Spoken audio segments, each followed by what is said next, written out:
بسم اللہ الرحمن الرحیم۔ بچوں کی صحیح دینی منہج پر تربیت کرنا ہر مسلمان پر لازم اور فرض ہے۔ اسلاف فرماتے ہیں قیامت والے دن اللہ تبارک و تعالی والدین سے ان کے بچوں کی تربیت کے بارے میں پوچھے گا کہ میں نے تمہیں اولاد دی تھی، تم نے ان کی تربیت کیسے کی؟ کیا تم نے ان کی دینی تربیت کی تھی؟ کیا تم نے ان کی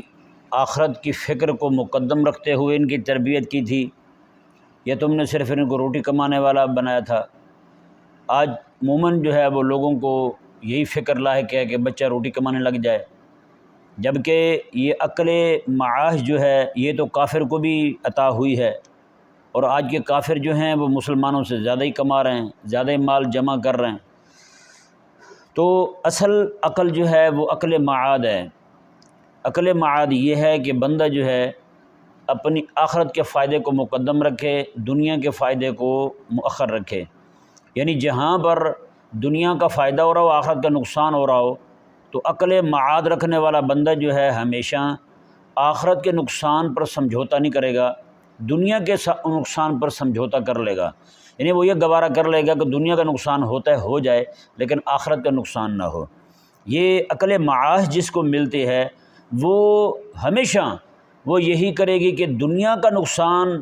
اس پر سمجھوتا نہیں کرے گی، آخرت کے نقصان پر سمجھوتا کرے گی۔ اور آپ کو پتہ ہے آخرت کا نقصان جو ہے یہ بندے کو نہ دنیا رہے گی اس کی نہ آخرت رہے گی۔ گو کہ دنیا میں وہ آپ کے سامنے وہ مزے کے ساتھ زندگی گزار رہا ہوگا، لیکن اس کی زندگی سے اللہ تبارک و تعالی سکون اور اطمینان والی دولت جو ہے وہ مفقود فرما دے گا، وہ اس کی زندگی میں کہیں بھی دیکھنے کو بھی نظر نہیں آئے گی۔ اس ضمن میں ہمارے اسلاف کا طریقہ مبارکہ کیا تھا، وہ اپنے بچوں کی تربیت کیسے کرتے تھے، اور اس معاملے میں وہ ان کی تعلیمات کیا ہیں، بس ایک دو باتیں اس معاملے میں عرض کرتا ہوں۔ مشکوٰۃ المصابیح شریف میں حضرت مولا علی قاری رحمہ اللہ نے، چونکہ مشکوٰۃ شریف ایک حدیث پاک کی کتاب ہے تو اس میں کتاب النکاح پہلے آیا ہے اور کتاب الجہاد بعد میں آیا ہے۔ حضرت مولا علی قاری حنفی محدث مکہ رحمہ اللہ آپ ارشاد فرماتے ہیں کہ صاحب کتاب نے کتاب النکاح کو مقدم رکھا اور کتاب الجہاد کو مؤخر رکھا۔ اس کی وجہ یہ ہے کہ بندہ مومن جو ہے، ایک مومن بچہ، ایک مومن کی پیدائش جو ہے وہ 1000 کافروں کو ختم کرنے سے بھی افضل ہے، 1000 کافروں کو بھی ختم کرنے سے افضل ہے۔ فرماتے ہیں کہ ایک بندہ مومن کے پیدا ہونا، بندہ مومن بھی ایسا جس کا ایمان ہو، اس کے پاس ایمان ہو، اس کی تربیت جو ہے وہ منہج نبوی کے مطابق ہوئی ہو، ایسا بندہ مومن جو غلبہ دین کی فکر رکھنے والا ہو، ایسا بندہ مومن جو اللہ تعالیٰ کے دین کو مقدم رکھنے والا ہو، ایسا بندہ مومن جو عقل جس کو جو ہے نا دنیا کا نقصان جو ہے نا وہ برداشت ہو، آخرت کا نقصان برداشت نہ ہو، ایسا بندہ مومن جو ہے، ایک بندے ایسے بندے مومن کا پیدا ہو جانا، اللہ اکبر، آپ فرماتے ہیں مولا علی قاری رحمہ اللہ 1000 کافر مارنے سے بھی زیادہ افضل کام ہے کہ ایک بندہ مومن ایسا تربیت یافتہ، غلبہ دین کی فکر رکھنے والا اور صحیح دین ایمان رکھنے والا جس کی منہج نبوی پر تربیت ہوئی ہو، ایسا مومن جو ہے امت کو دینا یہ بہت بڑا کام ہے۔ یہی وجہ میرے کریم آقا علیہ السلام نے حضرت سیدنا مولا علی رضی اللہ تعالی عنہ کو ارشاد فرمایا تھا، فرمایا کہ علی تیرے لیے تیری طرف سے ایک بندے کا ہدایت پا جانا، تیری وجہ سے ایک بندے کا راہ حق کو اپنا لینا، تیری وجہ سے ایک بندے کا مولا تعالی تک پہنچ جانا، یہ تیرے لیے سرخ اونٹ صدقہ کرنے سے بھی بہتر ہے۔ اور بعض روایت میں یہ الفاظ ہیں کہ پوری دنیا جو ہے وہ خیرات کرنے سے بھی افضل ہے۔ اب آپ ذرا خود اندازہ لگائیں کہ ایک بچہ جو ہے وہ صحیح دینی تربیت والا، غلبہ دین کی فکر والا، دنیا کے نقصان پر آخرت کے نفع کو ترجیح دینے والا بچہ جو ہے وہ امت کو دینا، اس کا کتنا بڑا اجر ہے، کتنا بڑا اس کا ثمرہ ہے۔ ظاہری بات ہے ایک بچہ جو ہے وہ سدھرے گا تو آگے لوگ اور بھی سدھریں گے۔ عموماً یہ کہا جاتا ہے کہ ایک بندہ پڑھ جائے تو ایک بندہ پڑھتا ہے، عورت پڑھے تو پورا خاندان پڑھ جاتا ہے۔ یہ پتہ نہیں بات کہاں سے آئی ہے، یہ بھی سمجھ سے باہر ہے بات، کہ ظاہری بات ہے جتنا کام دین کا ٹھیک ہے خواتین نے بھی کیا ہے، لیکن جتنا کام مردوں نے کیا ہے وہ ان کے برابر خواتین کا کام نہیں پہنچ سکتا۔ وہ کہتے ہیں جی ایک عورت پڑھ جائے تو پورا خاندان پڑھ جاتا ہے، ایک بندہ پڑھے تو پھر صرف ایک بندہ ہی پڑھتا ہے۔ یہ بات کہنا بالکل درست نہیں ہے، کیونکہ ایک بندہ جب پڑھتا ہے تو وہ غیرت دینی والا، حمیت دینی والا بندہ ہزاروں لاکھوں لوگوں کی ہدایت کا سبب بنتا ہے، بہت سارے لوگوں کو کلمہ پڑھانے کا سبب بنتا ہے۔ یہ بات جو ہے نا یہ انتہائی خطرناک ہے کہ عورت پڑھے تو پورا خاندان سدھر جاتا ہے، اور مرد پڑھے تو صرف جو ہے نا مرد جو ہے نا ایسے یعنی کہ علمی طور پر ایسے ناقص واقع ہوئے ہیں کہ مرد کی علم کا آگے اثر ہی نہیں پہنچ سکتا۔ یہ عجیب بات ہے اور یہ سمجھ سے باہر ہے۔ بہرحال اس پر کسی دن گفتگو کریں گے۔ اللہ تبارک و تعالیٰ کے ایک برگزیدہ بندے حضرت سیدنا عبداللہ بن مبارک رضی اللہ تعالیٰ عنہ، آپ کا طریقہ مبارکہ تھا کہ آپ ایک سال حج پہ جایا کرتے تھے اور ایک سال آپ جہاد پہ جایا کرتے تھے۔ حضرت عبداللہ بن مبارک رضی اللہ تعالیٰ عنہ جس سال آپ جہاد پہ تھے، سخت سردی کے ایام میں اور سردی کے دنوں میں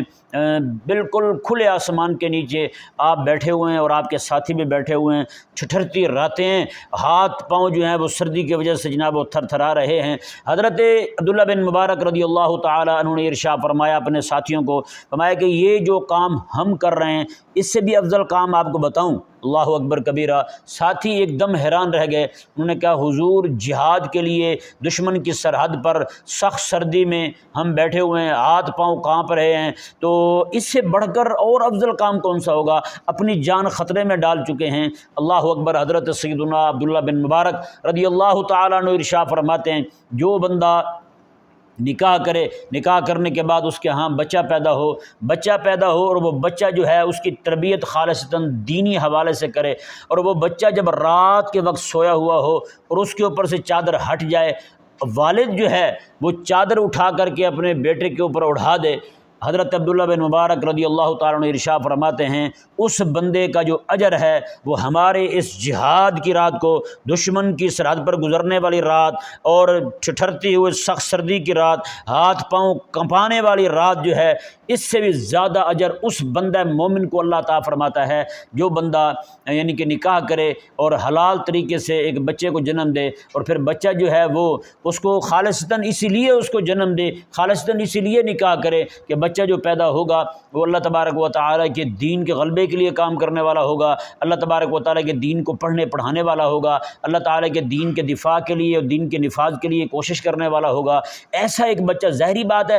عبداللہ بن مبارک رضی اللہ تعالیٰ عنہ جو ہیں، جو آپ فرما رہے ہیں ایسی سخت رات میں بیٹھ کر یہ بات آپ فرما رہے ہیں، سخت سردی کی رات میں دشمن کی سرحد پر بیٹھے ہوئے یہ کہہ رہے ہیں، جہاد میں گزرنے والی رات میں یہ بات کر رہے ہیں، وہ ہمارے جیسے جو آج کل کے بالکل نکمے سے بیکار قسم کے لڑکے جو ہیں، اس جیسے لڑکے کی تربیت کو تو آپ سوچ بھی نہیں سکتے۔ حضرت عبداللہ بن مبارک رضی اللہ تعالیٰ عنہ جو سال میں ایک بار جہاد پہ جائیں، سال میں ایک بار حج پہ جائیں، ایک سال حج میں جائیں، ایک سال جہاد پہ جائیں، اور خود آپ کے سلسلہ تعلیمی جو ہے اس کا حلقہ بھی انتہائی وسیع ہو، تو ایسا بندہ جو ہے وہ تو کبھی خواہش ہی نہیں کر سکتا بیکار قسم کی اولاد ہو۔ اللہ اکبر کبیرہ۔ تو آپ رضی اللہ تعالیٰ عنہ کا یہ فرمانا بھی اس بات پر دلالت کرتا ہے کہ ایسا ایک بچہ امت کو دینا جو بچہ غلبہ دین کے لیے جد و جہد کرنے والا ہو، جناب وہ جہاد کرنے والا ہو، وہ دین پڑھنے پڑھانے والا ہو، اللہ تبارک و تعالیٰ کی ذات اقدس کے ساتھ محبت کرنے والا ہو، حبیب کریم علیہ السلام کا سچا غلام ہو،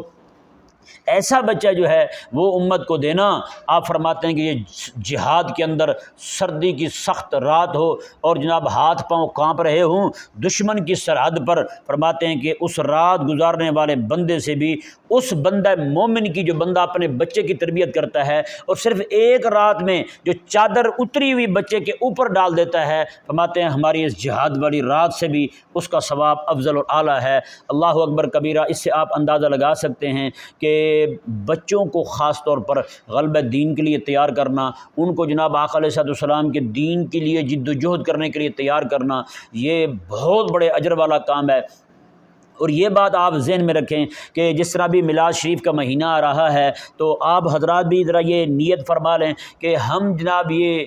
ایک بچہ امت کا مدرسے میں چلے جائیں، اس مدرسے میں جہاں پہ آپ کو یہ لگے کہ بچہ جو ہے وہ دین پڑھ کے دین پڑھانا چاہتا ہے، دین پڑھ کے دین کی خدمت کرنا چاہتا ہے، دین پڑھ کے دین کے غلبے کے لیے کام کرنا چاہتا ہے، تو آپ اس بچے کا خرچ اٹھا لیں، اس بچے کو کہیں کہ بیٹا آپ کا خرچ ہم اٹھاتے ہیں، آپ بس بے فکر ہو کر حضور کا دین پڑھیں۔ وہ کہیں کام کرتا ہے، پڑھتے ہوئے کام چھڑوا دیں، کہیں کہ جتنے پیسے آپ کو وہاں سے ملتے ہیں اس سے ہم 1 گنا زیادہ آپ کو دینے کو تیار ہیں۔ آپ کے گھر کی فکر ہے نا آپ کو، وہ فکر آپ کو زیادہ وقت نہیں دینے دیتی، وہ فکر جو ہے نا ہم آپ کو اس سے بری ذمہ کرتے ہیں۔ تو اس طرح کر کے آپ جو ہے کریم آقا صلی اللہ علیہ وآلہ وسلم کا صحیح معنوں میں میلاد منا سکتے ہیں، اور امید کی جا سکتی ہے اللہ تعالیٰ کی بارگاہ سے یہ والا میلاد جو آپ منائیں گے، ایسا میلاد پوری دنیا میں منانے والا کوئی نہیں ہوگا۔ اللہ تبارک و تعالی ہم سب کو سمجھنے کی توفیق عطا فرمائے۔